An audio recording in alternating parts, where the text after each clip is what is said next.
It was another hectic day on Wall Street. This time it favored the bulls as we had a 5% snapback rally, but of course that needs to be taken into consideration with yesterday's 7% plus sell-off. So net we're still down over the 2 days. Nonetheless, the market seemed to be somewhat encouraged by the prospect of reduced payroll taxes and a little bit of support for the travel and leisure industries. We also saw a very peculiar set of circumstances in terms of market statistics play out. We've had about 10 times since 1950 where the S&P 500 has been down more than 5% on a Monday, and the very next day you've always seen at least a 2% rally. So that was confirmed here today for those of you that are market historians. So we'll take a look at all that, see what it means for our posture going forward. Then we'll take a look at a trade example of a company that's been doing awfully well even in this whole coronavirus fear environment we find ourselves in. So let's go ahead and get started. Welcome to the Market Outlook video presented by MarketScholars.com. I'm your host, Brandon Van Zee. It's March 10th, 2020. First of all, if you're new, welcome aboard. Remember to go over to YouTube, click subscribe, and while you're there, check out our description area where you can sign up for our email distribution list. In addition to that, we're heavy users of Twitter. My handle is @BrandonVanZee, and we appreciate those of you that click like and retweet on these Market Outlook related posts. And then lastly, we do have a presence on Facebook. Feel free to join our group at the web address embedded in the logo in front of you. All right, let's go ahead and jump into the action. As you can see, I've got that particular statistics that I was mentioning in the intro here. Just to kind of hammer this point home, it's kind of interesting to find out that since 1952, the S&P 500 has had 10 instances of at least a 5% pullback. You can see yesterday represented the 10th of those 10 instances. And in each one of those prior 9 instances, we had at least a 2.28% rally. That would have been the smallest rally the day after that. So there was a lot of hope that we would continue that streak here today, and that is exactly what ended up taking place. And this was something that both David and I were retweeting yesterday as well. So hopefully a couple of you picked up on that and kept your cool in the chaos that was yesterday's selling at the end of the day to hopefully allow us to remind ourselves that there will be snapback rallies as well. Now, this doesn't necessarily mean this is the bottom of the market. In fact, I don't personally believe that it is, but if you're going to sell, obviously you don't want to sell into the panic. You oftentimes can get a much better opportunity to sell your stocks when markets get a little bit more reasonable with their price action. So anyway, fairly fascinating to see that play out the way that it has. So let's all remember that the next time we have a 5% pullback on a Monday, let's remember what Tuesday typically represents. Then again, I hope we don't have to find that out anytime soon. While we're at it, let's also go over here to the Thinkorswim platform. And I wanted to show you this graph. A lot of times when we have a big day, which has been more often than not recently, we like to show you this particular chart here. This is the 6D chart for those of you that are premium members of Market Scholars following along at home. You can see here that this green bar today represented an awfully tall tower there. We were up 4.94% on the S&P 500. And I did go back and check, and if we were to pull up let's go over here to the time frame, and let's go to a 3-year daily candle. You will see that the last time we had a candle as big as today's would have been this one right here. That was, as I mentioned in the intro, the day after Christmas back in 2018. You'll recall we had that 20% slide. We're out a 19% slide right now, but at the end of that 20% slide, it was kind of emphasized with that almost 5% rally at the end of that. So we had a 19% slide here more recently, which has happened a lot more quickly. This is actually the fastest 19% slide that the U.S. stock market has ever had. That just occurred here basically in 3 weeks' time.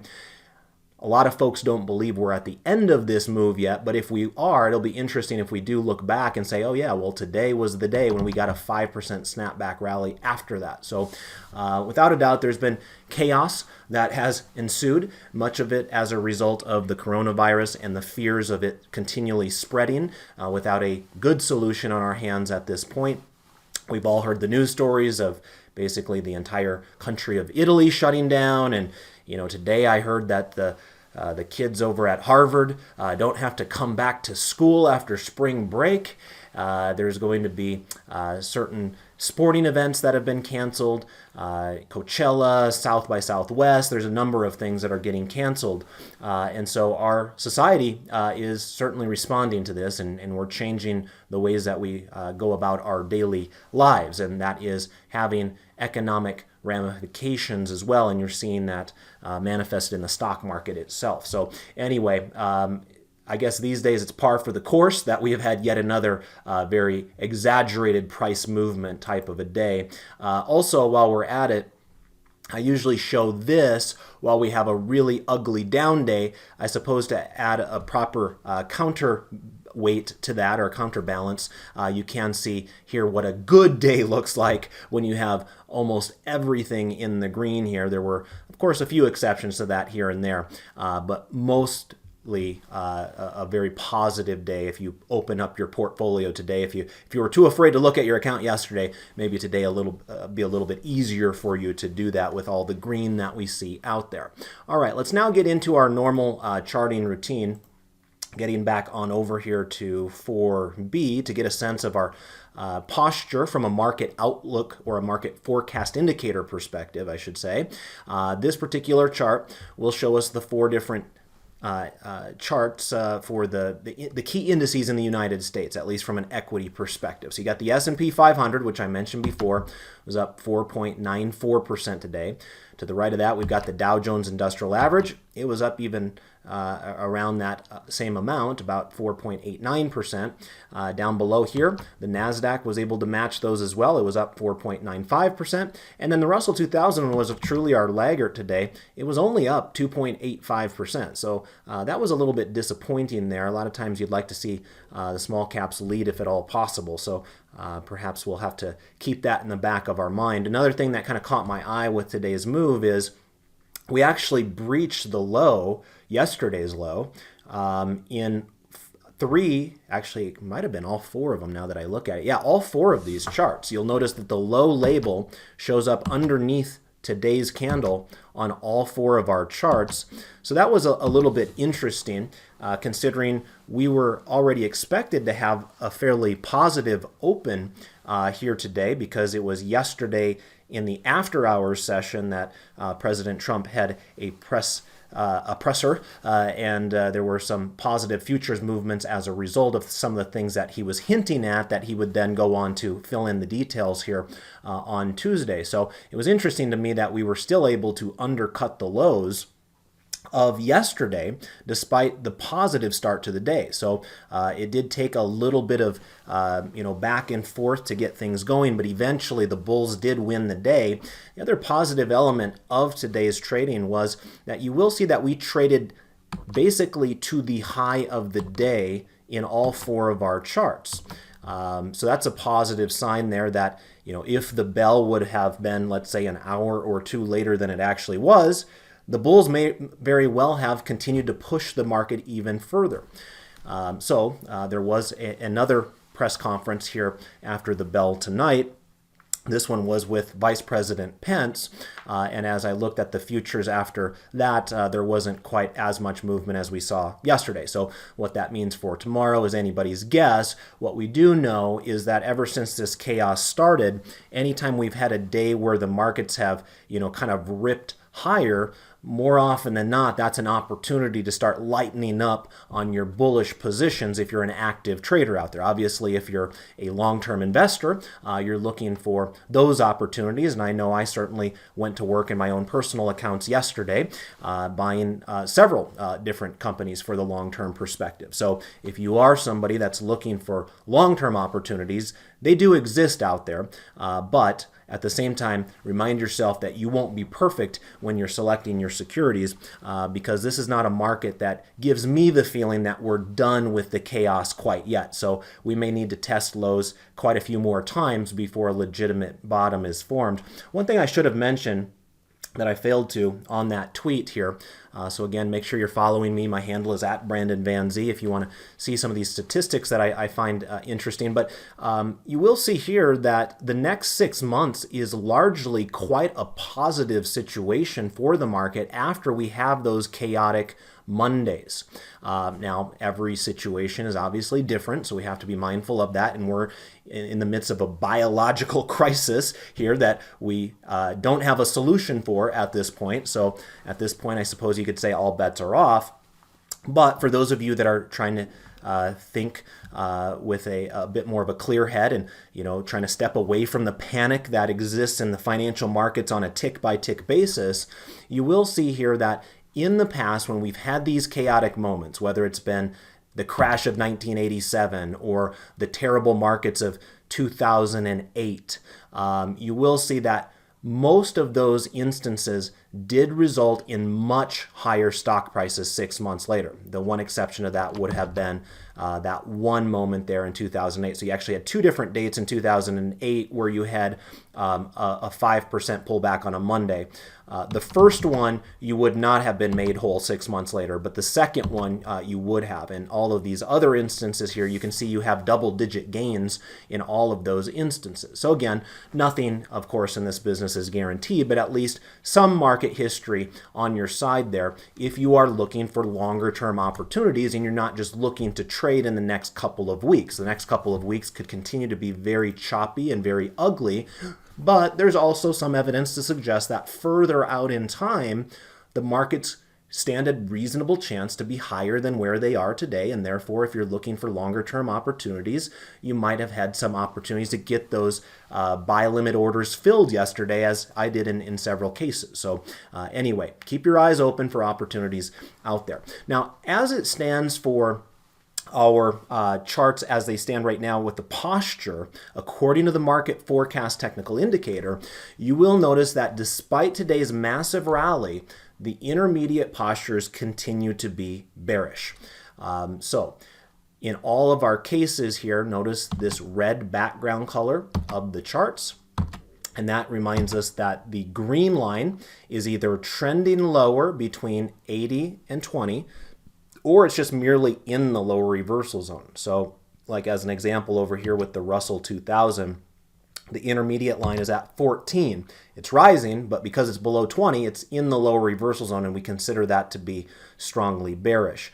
The other ones are actually outside of the lower reversal zone, so 23 on the NASDAQ, 25 on the S&P 500, 25 on the Dow Jones, but in all of those cases, it says that they're falling currently, so that's why the postures are still considered to be bearish. So we'll keep our eye on that. One thing I did notice as I was flipping through a number of charts today is that there were starting to be some interesting bullish near-term divergences setting up in some sectors that have seen some pretty ugly selling in recent weeks. So we'll keep our eye on that, and if we start seeing that across the board with the market itself, then we might be testing those bottoms. But what we have learned in the last 3 weeks is typically if we've had some rallies, that has been a time where lightening up on your swing trades or your more active trades would make sense, or perhaps even using those as opportunities to take bearish trades going forward after a big up day like we've seen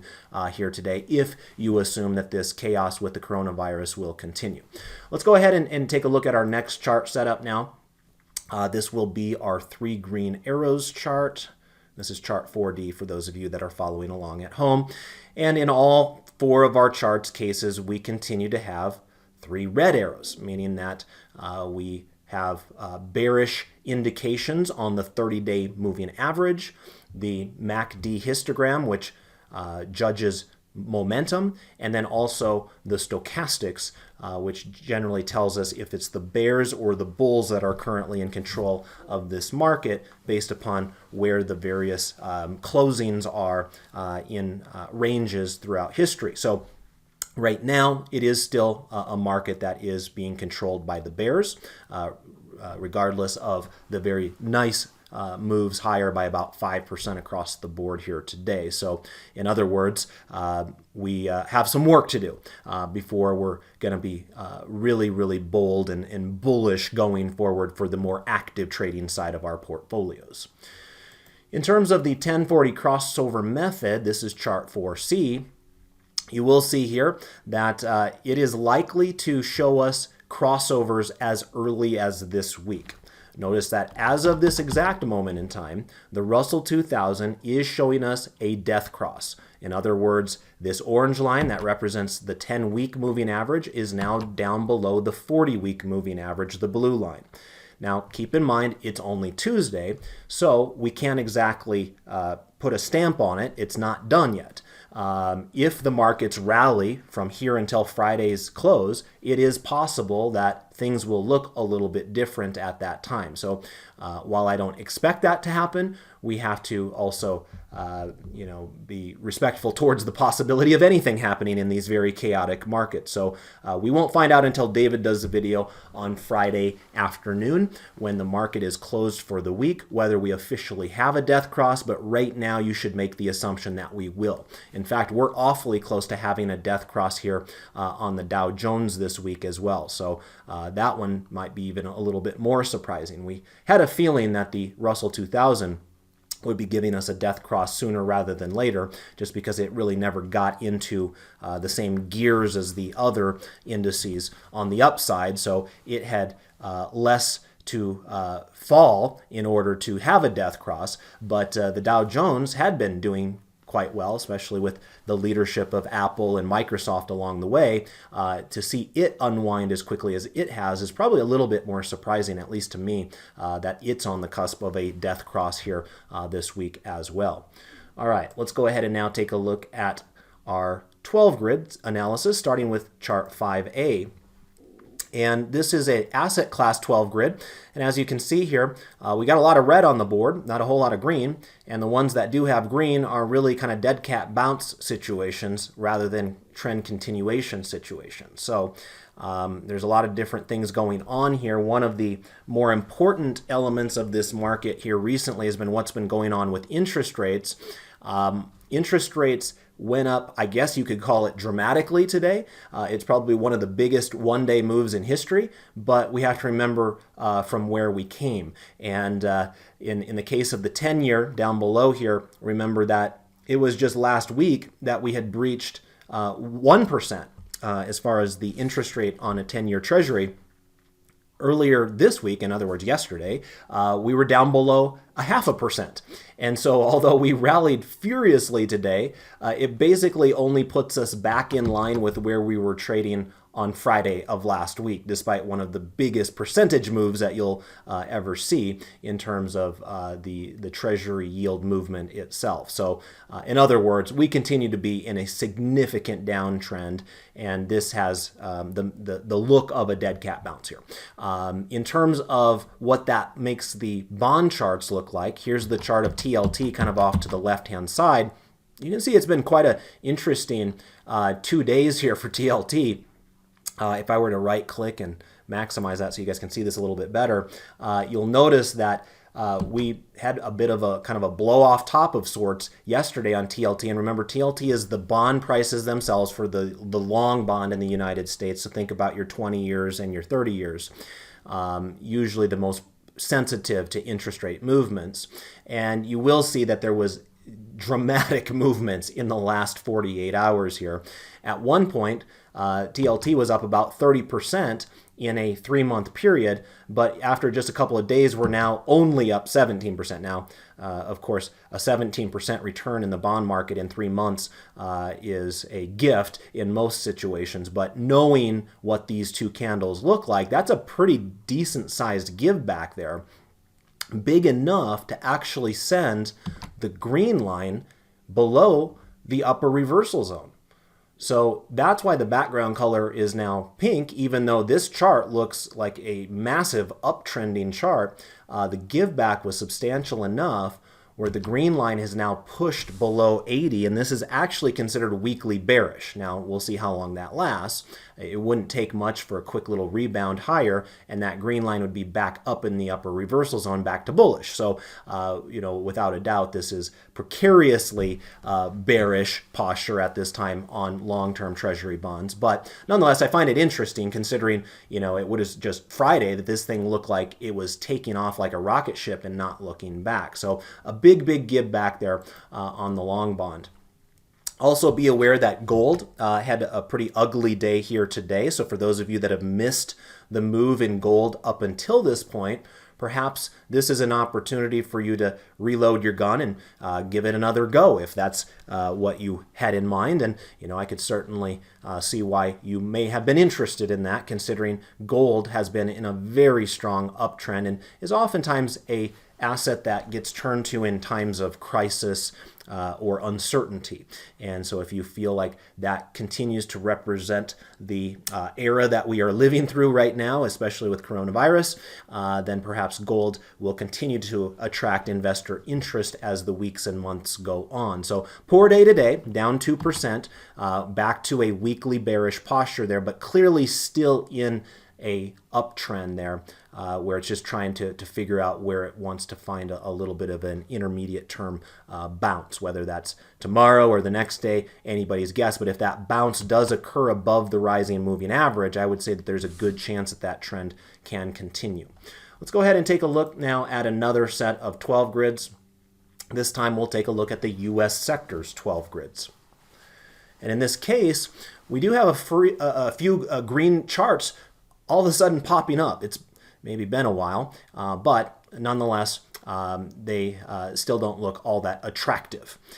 You can see that the one that is the greenest would be the consumer staples, which is down here on the bottom rung. Remember that deeper shade of green in the background color there suggests that this one has a strongly bullish posture. The lighter green shading of the other ones suggests weakly bullish posture. And this is something that I can certainly kind of verify with my own statistics that I keep to the side when I'm creating the sector selector tool that we use in my Monday top-down trend trading class. In fact, let me pull that up right here so that way we're all on the same page. And you can see here that the last time I created this, remember I create this on the weekend, so this would not include any information so far on Monday and Tuesday. But even at that time, over the weekend, we already had a very good indication that consumer staples were making a massive move here. You can see consumer staples in the orange line here has risen from the number 8 spot back here on Valentine's Day about a month ago. So it went all the way from the 8th slot all the way up to the 3rd slot. And of course, most of you probably understand the reason behind that. So many companies, whether it's Costco or Walmart or Dollar Tree or Procter & Gamble, Kimberly-Clark, Clorox, Coca-Cola, many of these companies that benefit from this whole hoarding phenomenon that you've been seeing on social media where, there are shelves that are completely out of toilet paper, as an example, that generally benefits the consumer staples category itself. So that area is certainly one of the few places that's been able to hold up reasonably well. Also, while I'm over here on the internet, a quick reminder to those of you that get benefit out of watching these videos on a daily basis. If you wouldn't mind clicking like for David and I on Twitter, that certainly helps us. We didn't quite get to 100 the last time around that I did it. It looks like we were at 98. So if there were a couple of you that kind of fell off the wagon there, we'd like to get you back on there. Remember, it takes a lot of time for David and I to do these free videos for you each and every day. So if you do get value out of them, the way that you tell us you get value out of them is by clicking like on Twitter. And you can do that very easily here on our website if you watch the video over at marketscholars.com. Otherwise, you can get the Twitter link by just looking at the bottom of the email that we send you with this video information. Or you can look in the description area of the YouTube video itself, or just simply go over to Twitter and look at the top of our pages, respectively, David's and mine, and we'll have the most recent one pinned to the top of our timeline. So 4 easy ways for you to support this product if you get value out of it and you want to see us continue to do it on a daily basis. Also, tomorrow we've got my factor-based swing trading class. Would invite those of you that are interested in bearish trading to join that particular class, as that is a class where we're equally as able to short stocks as we are to go long them. And then David's got his options inventory class here That's going to be coming up tomorrow at 2 p.m. Eastern Time, and I'm sure he's going to have lots of interesting commentary there given where the VIX is right now, which is sky high, and that's really interesting places to be the seller of premium, as many of you are aware. So I'm sure David's going to have an excellent class tomorrow, as he always does. Earlier today, I taught my dividend growth investing class, and we covered the industrial sector, and we covered two stocks that we have not covered yet in my dividend growth investing classes at Market Scholars. So it's been more than 2 years since both of those companies were attractive enough for us to cover them. So if you're interested in what companies those were, we would invite you to come up here to our trading rooms area if you're a premium member and watch the recording of my dividend growth investing class earlier today. All right, let's go ahead and get back on track here with a bit more analysis. Obviously, not a whole lot more to say about the sectors here other than we've got some strength in the consumer staples, but for the most part, those charts look like a disaster across the board. We've got red moving averages in every one of those cases. So without a doubt, the path of least resistance for the sectors, at least in the United States, continues to be to the downside. In terms of the trade application example now. So that does tie into our conversation that I mentioned here just a moment ago about consumer staples. I'm going to come over here for our chart 3A, and I wanted to pull up ticker symbol CLX. This is Clorox. I mentioned it just a moment ago. It is one of the chief beneficiaries of the whole hoarding phenomenon that is taking place here in the United States as a result of the coronavirus. And there's been plenty of reports out there how Clorox wipes are completely sold out, and the places where you can get them oftentimes are jacking up the prices. So there's a real supply-demand dilemma that is taking place right now, and I'm sure Clorox is doing its best to ramping up its production facilities to producing as many Clorox wipes and other bleach-related cleaning products that could be used to fight against the coronavirus. As I was mentioning in a recent class here at Market Scholars, I have every reason to believe that Clorox will report much higher earnings the next time they report their quarterly earnings. Now, of course, that doesn't necessarily guarantee a higher stock price because you still have to, try to determine whether the current valuation is justified or not. But at least this will be an example of one company that will actually have an earnings profile that is advancing in future quarters. At least that is my belief.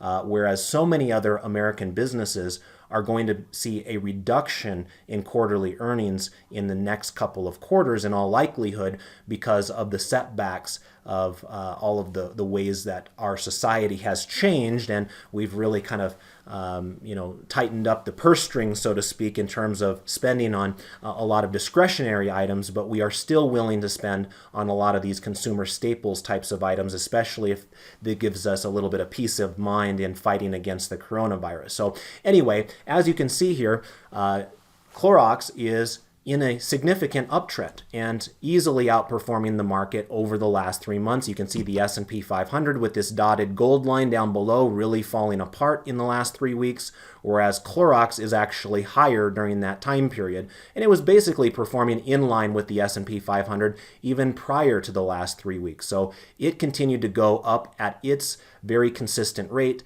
at the same time that the S&P 500 really fell out of bed there.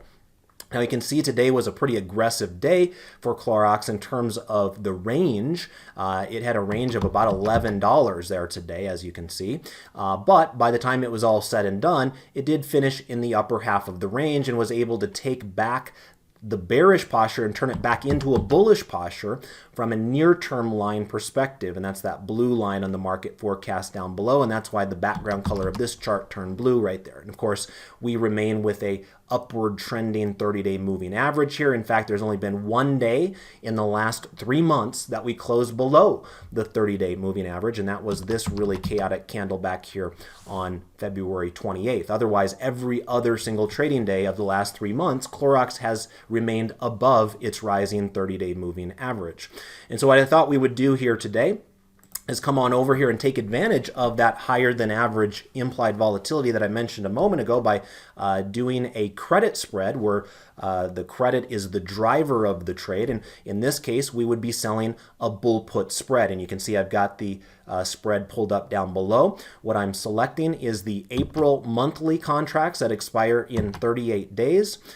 You can see that I'm selling the $160 put and I'm buying the $155 put at the exact same time. I'm going to try to get a credit of $1.15 for this.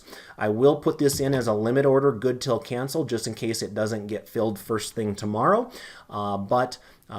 There's good liquidity in these contracts all of a sudden. You can see that the open interest on Clorox is in the hundreds pretty much on all of those strikes there, whereas in normal months where we're not dealing with coronavirus, that is hardly ever the case. So Clorox is certainly a stock of our time, a story stock right now, and that means that the options market is a little bit more liquid as well. Now, when I click confirm and send, you'll see that our break-even price here will be $158.85, and our return on risk by taking in $115 to start this trade is about a 30% return on risk. So if the stock were to crash down below $155, our worst case scenario is a loss of $385.